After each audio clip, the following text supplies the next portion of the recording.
Di antara syarat sah sholat itu, coba saya ulangi sedikit, bahwa syarat sah sholat adalah sebagai penegasan, la tasihhu sholatu illa idza tawaffarat hadhihi syurut min bidayati sholah hatta nihayatiha wa hiya sab'atun. Syarat sholat ini adalah sebagai penegasan bahwa tidak sah sholat seseorang kecuali terpenuhi syarat-syarat ini, baik dari awal sampai akhirnya pengerjaan sholat yang dilakukan. Kalau salah satunya tidak terpenuhi, batal sholatnya dia. Salah satunya tidak terpenuhi, maka batal sholatnya dia. Yang pertama kemarin dukhulul waqti, sudah saya jelaskan, artinya harus sudah pasti masuk waktu sholat. Kalau sudah keluar waktunya berarti qadha. Kalau belum masuk waktunya, ya berarti tidak sah, menjadi nilai sholat sunnah saja. Begitu ketentuannya. Kemudian istiqbalul qiblah, menghadap kiblat, sudah dijelaskan juga. Menghadap kiblat itu hukumnya adalah harus sebagai syarat. Namun untuk berjamaah saya mengingatkan kembali. Cuman saya lihat di mana itu kemarin, kayaknya seminggu ini, apa di Bedugul apa di mana, imamnya begini, makmumnya miring sholat ya. Imamnya lurus, makmumnya miring sendiri dia. Cuman saya mau tegur, saya lihat-lihat habis pengajian kok tidak kelihatan ya. Saya ingat bajunya dia, bajunya warna loreng-loreng. Tak lihat, tak amati, udah ada orang. Tidak ikut pengajian rupanya. Nah, cuman saya tegaskan saja bahwa itu adalah perkara yang salah ya, perkara yang salah. Jadi menghadap kiblat ini adalah salah satu syarat yang harus terpenuhi dalam sholat berjamaah, dalam sholat seseorang.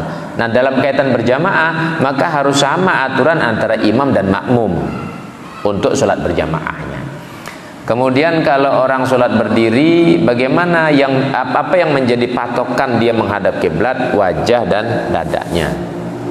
Wajah dan dadanya, sama halnya ketika duduk juga wajah sama dadanya. Ini yang harus terus sampai akhir sholat. Batas akhirnya sampai assalamualaikum warahmatullah. Tahiyat pertama salam pertama yang wajib. Kalau salam kedua sunnah. Artinya kalau di saat salam pertama bergeser tubuhnya, bergeser assalamualaikum warahmatullah, berarti dia sudah berubah arah kiblatnya. Sudah berubah arah kiblat, batal sholatnya. Jadi assalamualaikum warahmatullah, bergeser sudah ya. Yang perlu digerakkan apa ya? Cukup assalamualaikum warahmatullah ya, kepalanya saja ya. Assalamualaikum warahmatullah, assalamualaikum warahmatullah, kepalanya saja digerakkan, jangan saat tubuhnya begini, batal. Ini penegasan juga kaitan dengan menghadap kiblat. Kalau sholatnya orang yang lagi berbaring terlentang, kemarin sudah saya jelaskan, kepalanya di timur, diangkat sedikit, diangkat, kemudian wajah sama telapak kakinya. Kalau orang yang sholatnya miring, kalau miring ke mana namanya, utara ya, utara, maka kepalanya di sana, dia berbaring dengan lempeng sebelah kanan. Begitu ketentuannya ya. Nah, kalau dia kepalanya di selatan berarti lempeng kiri. Nah, agak di di posisi. Sudah dipraktekkan atau belum kemarin? Belum ya? Coba saya minta tolong satu biar jelas. Kalau yang sholat berbaring saja. Coba ya, minta tolong. Di sini aja ya. Berbaring terlentang dulu. Terlentang, kepalanya di sana. Kepala di sana. Ya. Nah, ini dikasih ya. Nah, ini mohon maaf, kakinya enggak ngadep kiblat ya posisinya ya seperti ini posisi kakinya. Baik gitu. Agak tinggi lagi, kurang tinggi, mungkin 2-3 bantalnya ya. Kecuali memang tidak mampu betul ya lain lagi, cuman selama mampu agak tinggi dikit ya gitulah ya. Kira-kira begitu ya. Jadi tetap posisi wajahnya yang ngadep kiblat ya. Ya cukup. Ya, baik. Begini posisinya ya. Nah, kalau agak tinggi sedikit ya. Nah, cuman kakinya ini posisinya begini. Nah, jadi yang pakai ngadep kiblat telapak kaki sama wajah, ya. Seperti itu. Itu kalau tidurnya terlentang. Sholat dalam keadaan tidur terlentang. Nah, Kira-kira jelas sudah ya. Nah, kalau tidur miring, coba miring kanan. Nah, betul miring, maksudnya miring. Iya miring. Nah. Nggak, diemin dulu. Apa paham apa dulu? Benar apa enggak? Ya. Nah, jadi posisinya ini harus dirubah. Arahnya berarti utara selatan. Nah, coba dirubah. Ini posisinya salah. Kalau sampean begitu berarti kiblatnya di sana jadinya ya. Nah, jadi kepalanya di sana. Nah, ya. Atau di sini kepalanya miring lempeng kiri. Nah, ya, sebelah sini kepalanya. Baik. Nah, ya gitu dah. Sekarang tidur ya. Tidur miring, ya. Miring lempeng kiri. Lempeng ke kanan. Ke lempeng kanan. Ya. Nah, begitu. Ya. Nah, seperti itu ya. Nah, ya. Ini agak ditekuk sedikit kepalanya ke sini. Nah, begitu ya. Ya, seperti itu posisi kalau lempeng kanan, miring ke kanan ya. Seperti itu posisinya. Nanti miring kiri sebaliknya, kepalanya di sebelah apa selatan ya, sebelah utara ya. Ya, baik. Kira-kira jelas sudah ya. Jelas. Jadi besok-besok kalau ngajari orang yang sholat atau nunggu di rumah sakit harus begitu posisinya. Ya, makasih banyak. Ya, saya balik. Harus begitu posisinya. Kalau tidak begitu ya sholatnya tidak sah. Ya. Kalau tidak begitu sholatnya tidak sah. Nah. Kemudian boleh meninggalkan arah kiblat pada dua keadaan. Yang pertama pada sholat syiddatul khauf, dalam peperangan biasanya ya. Nah, di dalam peperangan. Kemudian di dalam sholat sunnah safar, sholat sunnah bepergian, boleh tidak menghadap kiblat.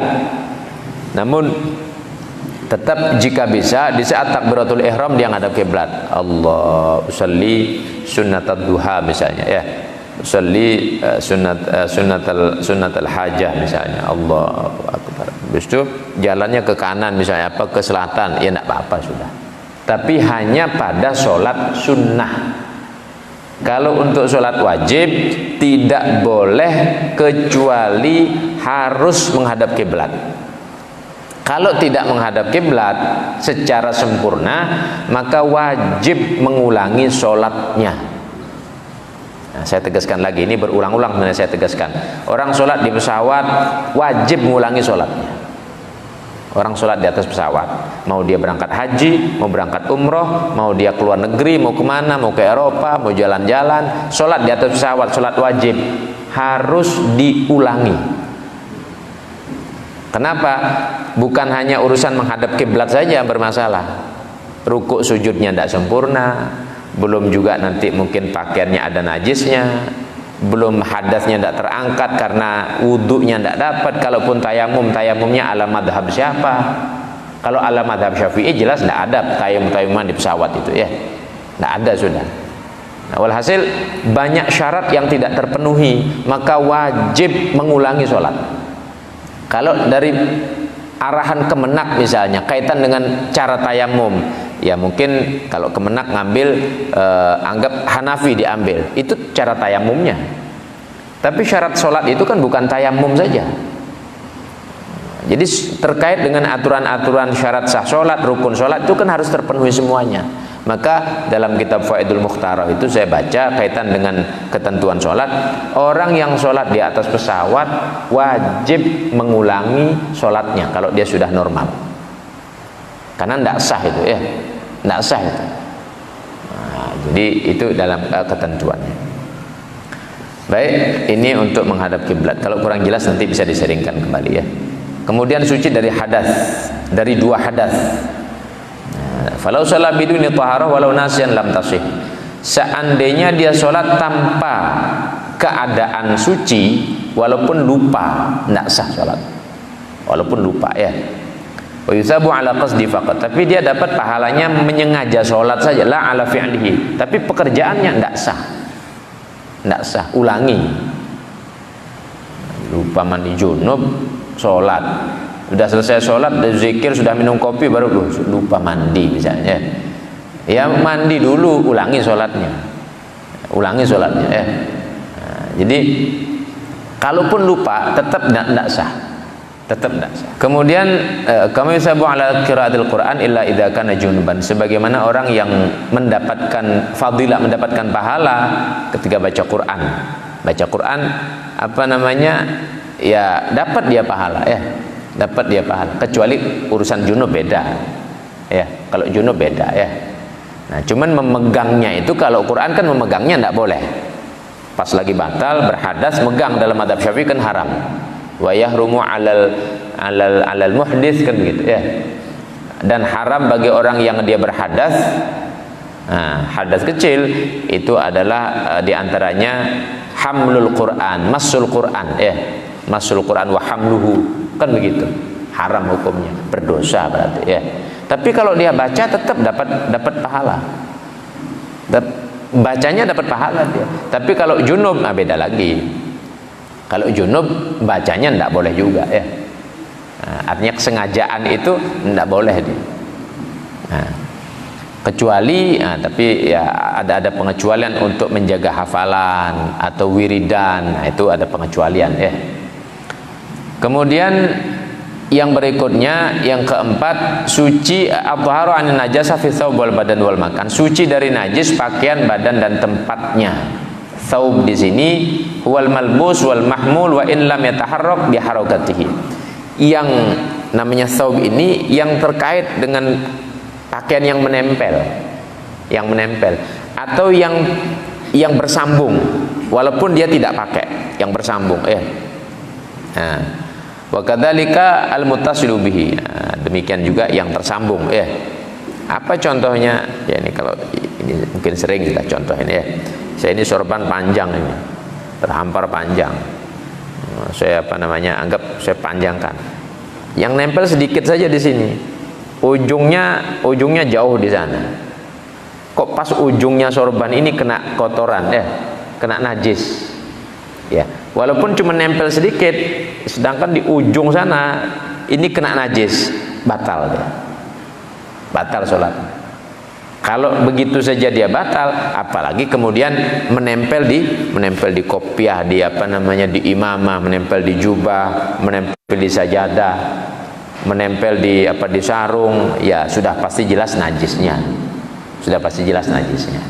Dan kalau sudah najis berarti tidak sah sholatnya, pakai pakaian yang terkena najis. Al badan ay zahiru badan musalli wa yashmulu dakhilal anfi wal fam wal ain.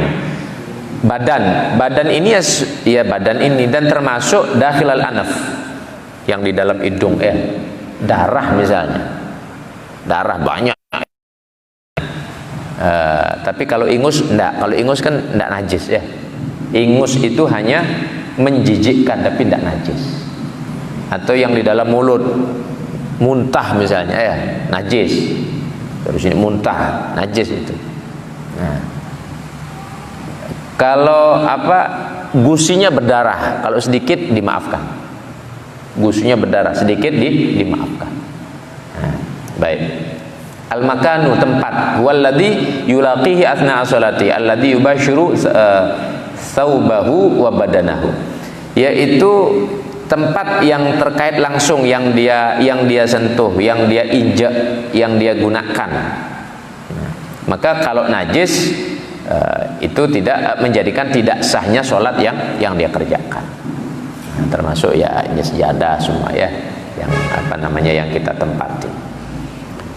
Berikut dikatakan lau shalla wa fi thawbi aw badan najasatun lam ya'lamha. Seandainya ada orang sholat, di pakaiannya, di badannya ada najis, dia tidak ngerti itu. Di belakang ada najis, tidak tahu dia. Tidak tahu. Aw alimaha summa nasiya, atau dia tahu tapi lupa. Wa shalla biha, lalu dia sholat dengan pakaian tersebut. Wa tadzakkara, lalu dia ingat, saya bawa sorban nih. Lupa, kalau anak kecil sudah duduk di sini, bocor pempesnya, ceritanya begitu. Sudah tahu saya, habis itu saya taruh saja.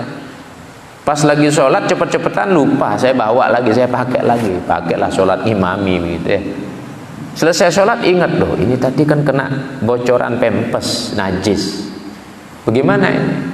Walaupun ya sudah selesai rampung, ya pastinya itu sholat tidak sah, ulangi sholatnya ya, karena tidak sah itu.